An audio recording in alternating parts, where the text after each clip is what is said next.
धन का लाभ और तकदीर का साथ ये एक ऐसा संजोग है जो इस समय पर आपके जीवन पर लक्षित हो रहा है।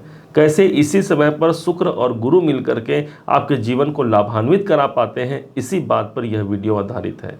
ध्यान दीजिएगा, 29 नवंबर सन 2023 को शुक्र देव अपनी नीच राशि कन्या को छोड़कर के तुला राशि पर प्रवेश कर जाएंगे और ये 25 दिसंबर तक रहेंगे। यहाँ इनकी स्थिति आपके अपने मीन राशि के अनुसार ये आपके अष्टम भाव पर इनका प्रभाव होगा। अष्टम भाव वो स्थान हो गया जो आपके रुकावट, आपके बाधा, तनाव, टेंशन, डिप्रेशन, इन सब का स्थान होता है। परंतु शुक्र को एक चीज कहा गया है, शुक्र जहां पर होते हैं वहां सौंदर्य आ जाती है, वहां प्रेम आ जाता है। अर्थात यदि कैसे भी हमारे विकट परिस्थितियां बनी हुई है, हमारे डिप्रेशन, तनाव सबसे ज़्यादा प्रभावी हैं, उसके बाद भी ये शुक्राचार्य जी महाराज एक सौंदर्य का वातावरण वहाँ पर कायम कर सकते हैं। इस टाइम पर जो सबसे बड़ा आपका फोकस होगा, जो आपका सबसे अधिक प्रेम होगा, वो हो सकता है अपने रिसर्च की ओर। यदि आप एक रिसर्चर हैं तो रिसर्च क्षेत्र में आपको अच्छी खासी सफलता मिल सकती है। आप यदि राइटर हैं तो राइटिंग के क्षेत्र में आपको सफलता मिल सकती है। यही नहीं, शुक्र जो कि स्वयं धन के कारक माने गए हैं, धन के अधिष्ठाता माने गए हैं शुक्र को, जब ये अष्टम भाव पर उपस्थित है, इसका मतलब कोई गुप्त धन मिलने की संभावना बन जाती है, क्योंकि अष्टम भाव हमारा गुप्त स्थान होता है।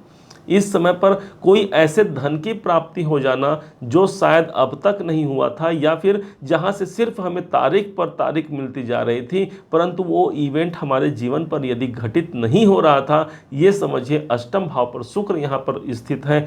हो सकता है इसी टाइम पीरियड पर आपको परमात्मा की कृपा तो मिलेगी ही मिलेगी, साथ में शुक्र आपको ऐसा धन भी दिला जाए जो कहीं पर फंस चुका है। अष्टम भाव ही वही स्थान है जो हमें गुप्त विद्याओं के साथ भी जोड़ता है। तो इसलिए बहुत से ऐसे लोग भी इस टाइम पर आप देखेंगे जिनका जन्म मीन राशि में हुआ है या मीन लग्न में हुआ है, वो गुप्त साधनाओं के द्वारा किसी विशेष 10 महाविद्या की साधना भी कर सकते हैं, या फिर गुप्त महाविद्याओं के द्वारा इस समय पर उनके धन प्राप्ति की संभावना बढ़ जाएगी। आपने एक चीज़ सुना होगा कि गड़ा हुआ धन, बहुत ये एक समय चल रहा था कि जमीन के अंदर जो गड़ा हुआ धन है, क्या इसे हम प्राप्त कर पाएंगे। बहुत से लोगों ने हमसे कई बार ये क्वेश्चन आया हमारे सामने। तो उस स्थिति को क्या मानते हैं कि देखिए, यदि गड़ा हुआ धन कहीं पर है तो यदि वो आपके भाग्य में है तो अपने आप आपको मिल जाएगा, किसी प्रकार से आपको कोई भी परिश्रम करने की संभावना नहीं। और यदि आपके भाग्य में नहीं है, कितने भी तांत्रिक को, कितने ही बड़े से बड़े ज्योतिषी को बुला करके आप वो कार्य कराएंगे, आपको हानि की प्राप्ति होगी। और इसी कारण से यहाँ पर शुक्र देव इसी अष्टम भाव पर है, मतलब गुप्त धन की वृद्धि करा सकते हैं। आपको अपना मेहनत करना है, अपना परिश्रम करना है अपने कार्य क्षेत्र पर, यदि भगवान को देना होगा तो इसी दरमियान आपको अपने आप वो सब धन और साम्राज्य आपको मिल पाएगा। एक तरफ ये अष्टम भाव पर शुक्र है, इनकी दृष्टि पड़ रही है सीधे आपके दूसरे घर पर, द्वितीय भाव पर, जिस भाव पर ऑलरेडी पहले से देवगुरु बृहस्पति यहाँ पर विराजमान है। अब देखिए, आपके राशि के स्वामी देवगुरु बृहस्पति बैठे हैं धन भाव पर, और धन के कारक जो होते हैं शुक्राचार्य जी, उनकी दृष्टि पड़ी। अब गुरु देवता कौन है, तो भाग्य के कारक यदि कोई ग्रह बनते हैं वो देवगुरु बृहस्पति हैं। अब गुरु की सीधी दृष्टि पड़ गई शुक्राचार्य जी महाराज पर। अब ये कॉम्बिनेशन ऐसा हो गया कि अगर कहीं पर धन हमारे अटके हुए हैं, यानी कहीं से हमें धन प्राप्ति का सोर्स सुनाई दे रहा है, सोर्स मिल रहा है, वहां से धन निकाल करके ला देंगे। भाग्य का साथ मिल गया, ध्यान दीजिएगा, भाग्य का साथ मिल गया, मतलब ये समझिए कि हमने बहुत प्रयास किया, बहुत अपना परिश्रम किया, लेकिन हमारी स्थिति जस की तस बनी हुई है, इसका मतलब भाग्य हमसे रूठा हुआ है या भाग्य का साथ नहीं मिल रहा है। यहाँ पर आपके कर्म, आपके धन और भाग्य तीनों का समावेश एक सीधी रेखा में आपको देखने को मिलेगा। दोनों ही ग्रह 180 डिग्री के अंतराल में है। इस गुरु के ट्रांजिट के बाद ये पहला अवसर मिल रहा है जब शुक्र और गुरु दोनों आमने सामने होंगे और 180 डिग्री के अंतराल में होंगे। इस कारण से भाग्य और धन दोनों का साम्राज्य एक समय एक हिसाब से आपको मिल सकता है। चूंकि दूसरा घर हमारे कुटुंब का होता है, हमारे पारिवारिक जनों का होता है, इसलिए इस समय पर आपको ये ध्यान भी रखना होगा कि कहीं कुटुंब में अशांति ना आने पाए, क्योंकि आपको पता होगा जहां सुमति तहाँ संपत्ति नाना, जहां कुमति तहाँ विपत्ति निदाना। जहां घर में कुमति आया, आपस में प्रेम और सौहार्द नहीं बन पाता है, समझ लीजिए वहां पर विपत्ति आना स्वाभाविक है और उसी घर में धन की कमी बनी रहती है। पैसा तो बहुत आता है, करोड़ों रुपए घर में पैसा आया, लेकिन यदि 2 वक्त की रोटी भी हम शांति से हमें नसीब नहीं होता, मतलब वो पैसा किस काम का। और यहाँ पर वही स्थिति बन रही है, गुरु शुक्र का एक अच्छा प्रभाव बन रहा है, मतलब शांति की रोटी, शांति की कमाई इस समय पर प्राप्त हो सकती है। जिस राशि पर ये शुक्र बैठे हैं वो है तुला राशि, अब जो कि आपके मीन राशि से ठीक 8वीं राशि मानी गई है। अब इस हिसाब से देखा जाए तो तुला राशि बैलेंस बनाने वाली राशि है, तो इस हिसाब से आपके जो प्रॉब्लम है, जो आपके डिप्रेशन तनाव है, उसमें आप एक बैलेंस बना पाएंगे, उससे बाहर निकलने का एक उपाय खोज पाएंगे। और यकीन मानिए उपाय ही सिर्फ यहाँ पर प्राप्त नहीं होगा, आपको सफलता भी वहाँ से निकल करके सामने आ सकता है, इस बात को समझिएगा। एक तरफ से ये आपके अष्टम भाव पर हैं, इनके पास एक राशि और है शुक्र के पास, वो राशि है 2 नंबर की राशि, जो कि आपके पराक्रम भाव को प्रदर्शित करता है।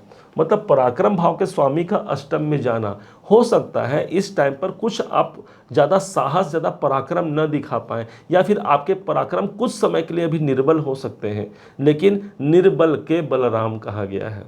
यदि हमारे अंदर सामर्थ्य नहीं है, छोड़ दीजिए भगवान के हाथ में। बहुत से कार्य ऐसे होते हैं जो प्रभु के हाथ में छोड़ देने से वो सब कुछ थाम लेते हैं, और शायद यहीं से अष्टम भाव पर आए हुए शुक्र परिवर्तन हमारे जीवन पर करा जाए। क्यों? क्योंकि अष्टम भाव परिवर्तन का होता है, इस बात को कभी मत भूलिएगा। यदि बदलाव का कोई स्थान होता है पूरे जन्म पत्रिका में, पूरे इस गोचर में, वो है अष्टम भाव, हमारे बदलाव का स्थान होता है। यदि इस धन भाव के स्वामी जा रहे हैं, मतलब धन में बदलाव होगा।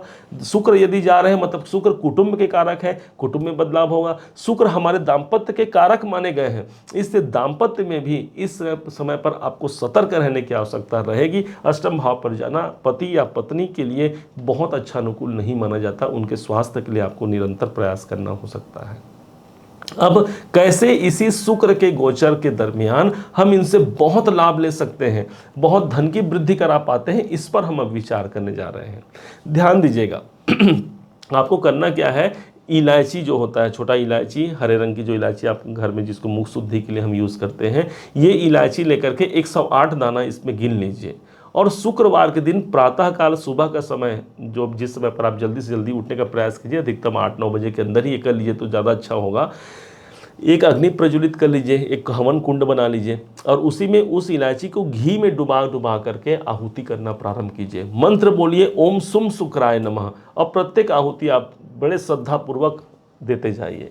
होगा क्या, इससे होगा ये कि जो इलायची होता है ये शुक्र को रिप्रेजेंट करता है, जो घी होता है ये भी शुक्र को रिप्रेजेंट करता है, और इस हिसाब से वो जो वातावरण आएगा, एक सुगंधित वातावरण आएगा। यकीन मानिए इलायची का संबंध माँ लक्ष्मी को आकर्षित करता है, और यही शुक्र, देखिए आपको धन प्राप्ति के लिए क्या कहा जाता है, श्री सूक्त का पाठ कीजिए। मतलब ओम हिरण्य वर्णाम हरिणीम जो श्री सूक्त का मंत्र होता है, इसका पाठ किया जाता है। इसका मतलब यही हो गया कि माता लक्ष्मी जो धन की अधिष्ठात्री होती, इनकी कृपा तो हमें मिलनी ही मिलनी है, साथ ही साथ हमको ग्रहों के जो धन के कारक जो ग्रह होते हैं शुक्र, उनकी की भी कृपा मिल जाती है। और जहां जिस घर में शुक्र की प्रसन्नता होती है, शुक्र यदि उनके अनुकूल होते हैं, धन वैभव विलासिता भोग सब कुछ उस घर में विद्यमान होता है। दूसरा सबसे अहम चीज होता है जो घर की स्त्रियां होती हैं, साक्षात आपके शुक्र होते हैं। इसलिए घर की स्त्रियों को सदैव सम्मान दीजिए, सदैव उनके लिए हित कीजिए, और जिससे यदि उनके आंखों में आंसू आता है यदि किसी घर की महिला के, तो ये समझिए आपके शुक्र यहाँ पर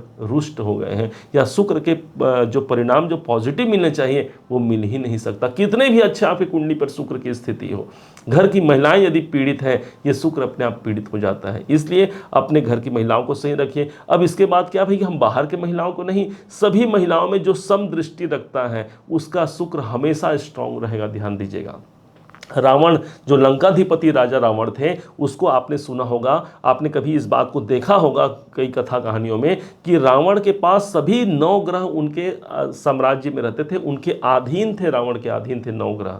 लेकिन करते क्या थे वो उन 9 ग्रहों के जो प्रभाव हैं, उनके जो कार्य हैं, उनको किया करते थे। अब इसी बीच उनसे एक मिस्टेक हो गया, और गलती क्या थी कि उन्होंने माँ सीता पर कुदृष्टि डाला, जिसके परिणाम स्वरूप उनका शुक्र बिगड़ गया, और फलस्वरूप आप सब जानते हैं सोने की लंका भी जलकर खाक हो गई।